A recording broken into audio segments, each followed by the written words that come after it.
Tout le monde, je pense, connaît Batman et ses origines, mais à votre avis, pourquoi Batman est un personnage si intéressant? Aujourd'hui, je vais essayer de répondre à cette question. D'abord, Gotham. Gotham n'est pas une simple ville sombre qui sert de théâtre au combat acharné entre le Joker et Batman. Non, Gotham c'est plus que ça, c'est une ville chargée d'histoire. Certaines rues sont bien connues, comme par exemple Crime Alley pour ne citer que elle. Mais ça peut être aussi des bâtiments comme l'asile d'Arkham, la Tour Wayne ou encore Blackgate. Mais il y a aussi la police. En effet, le GCPD est une police unique et bien connue qui connaît une histoire particulière entre corruption et figure d'autorité, pour par exemple Jim Gordon, qui connaît des débuts difficiles et trouvant en Batman un allié puissant et utile. En effet, le personnage de Batman a su évoluer dans le bon sens et cela au travers des époques. Bon, à part sa ville, Batman, bien que solitaire, est aussi connu pour ses alliés, principalement les Robins, que ce soit Tim Drake, Jason Todd, Dick Grayson ou encore Damian Wayne. Les Robins ont eu un rôle important dans les aventures de Batman. Ils ont eu une histoire unique à chacun d'entre eux, mais les Robins n'ont pas été les seuls alliés. Lucius Fox a été aussi un allié très utile pour Batman. Barbara Gordon, qui fut Batgirl puis Oracle, est un membre indispensable au combat contre le crime dans les rues de Gotham. Et enfin, pour finir, comment ne pas parler de Alfred Pennyworth, lui qui est présent dans la famille Wayne depuis tant d'années, lui qui a élevé Bruce Wayne et qui l'a aidé en maintenant et gardant son secret, en le soutenant dans toutes ses épreuves qu'il a traversées. Depuis sa création en 1939, Batman a su se forger un univers riche et intéressant autour de lui. Mais si ce dernier est devenu ce qu'il est aujourd'hui, c'est avant tout grâce à ses ennemis, et ceux qu'ils ont fait endurer. De Double Face jusqu'au Penguin en passant par Firefly, les ennemis sont nombreux et variés.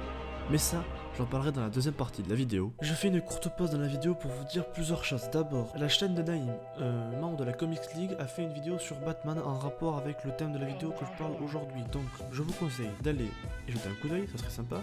Je vous mets un lien en description, ou je vous mets une fiche par là pour que vous puissiez aller le voir.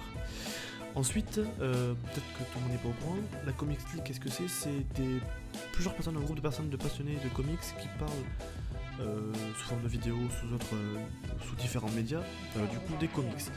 Donc je vous mets le lien de chaque membre dans la description, donc n'hésitez pas à aller jeter un coup d'œil. Ceci étant fait, on peut maintenant reprendre la vidéo. Bon, comme je vous l'ai dit avant, on va maintenant parler des ennemis de Batman, mais pas des plus connus, parce que je suppose que vous connaissez tous le Joker, Bane ou encore le Pingouin. Non, maintenant je vais vous présenter des ennemis de Batman un peu moins connus, comme par exemple Calendarman, le Chapelier Fou ou encore Professeur Pig. Allez, c'est parti, commençons donc par Calendarman. Ce dernier est apparu pour la première fois dans un comics en septembre 1958 dans le Detective Comics numéro 258. Il avait alors été créé par Bill Finger. Calendarman, ou Almanac, mais plutôt de son vrai nom Julian Day, est l'un des plus vieux ennemis de Batman. Ce criminel est obsédé par les calendriers et il prépare et exécute ses crimes en fonction des dates importantes sur le calendrier, comme par exemple des fêtes, des jours fériés ou des changements de saison. Tout le monde redoute donc ce criminel car il risque de perturber les fêtes à Gotham. Maintenant, parlons du Chapelier Fou. Ce dernier est apparu pour la première fois dans un comics en 1948 dans le Batman numéro 49. Il avait alors été créé par Bob Kane et Bill Finger. Jarvis Tetch est un criminel fou obsédé par Alice au Pays des Merveilles. Le dernier est persuadé d'être le Chapelier Fou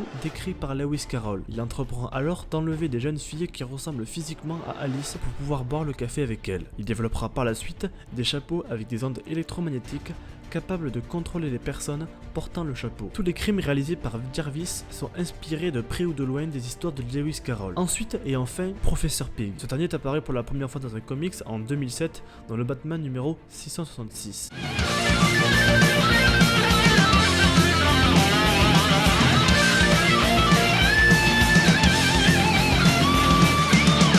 Il avait alors été créé par Grant Morrison et Frank Quitely. Laszlo Valentine, aussi connu sous le nom de Professeur Pig, est un des ennemis de Batman.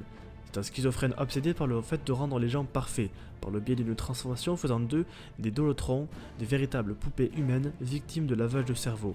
Pour ce que l'on sait de Laszlo, c'est un ancien scientifique travaillant pour Spiral. Professeur Pig maîtrise parfaitement la chirurgie, la chimie et la neuroscience. Et voilà, c'est tout pour aujourd'hui, j'espère que la vidéo t'aura plu. Tu peux me suivre sur les réseaux sociaux et maintenant aussi sur Twitter. Vous pouvez aussi aller suivre la chaîne de Naïm que je mets dans la description. C'était Monsieur Buggy pour vous servir.